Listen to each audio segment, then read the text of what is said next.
Okay, well here is the Lorch, whatever you want to call it.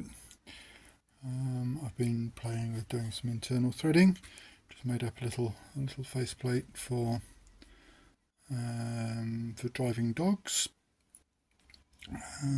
Yesterday we made up a little puller for the collets, although I don't have any collets beyond this one that I've just built, which is a dead centre for driving between centres.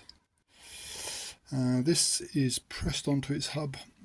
It's shrink fitted onto its hub. It needs skimming on both sides and on the outside, but otherwise it's good. Here is the threading tool I used to do it, which is way too long, but this one here was way too short. I did fuck up in my threading. I made one of these with the wrong pitch. This is a 2.5mm pitch, and I made one with a 2mm pitch. Not because I fucked up the change gears, but because I fucked up the measurement.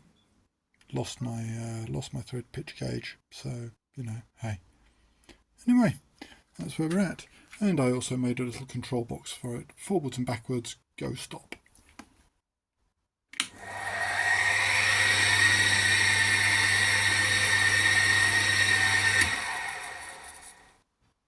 There you go.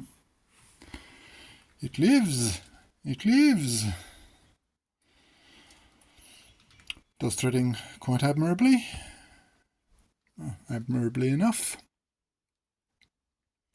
So next up I want to make some left-hand lead screw for this.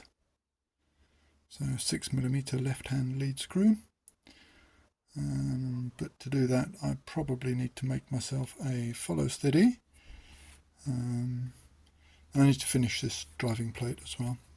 So there you go, and it will soon be time, in fact, to strip down and paint. I also need to finish the tailstock. It needs a hole drilled through it for an anti-rotation nub, because the fella here has, it's got balls on the end as well. Those need cleaning up, but there you go, and the lock works as well if we come round. No movement. Slides on there because it's not locked. Yeah, needs an anti-rotation nub put into here, which means a slot put into here as well, and an oiling hole. And I should probably put some indications on there as to distance, because that's a nice thing to have. But anyway, there you go. Lorch.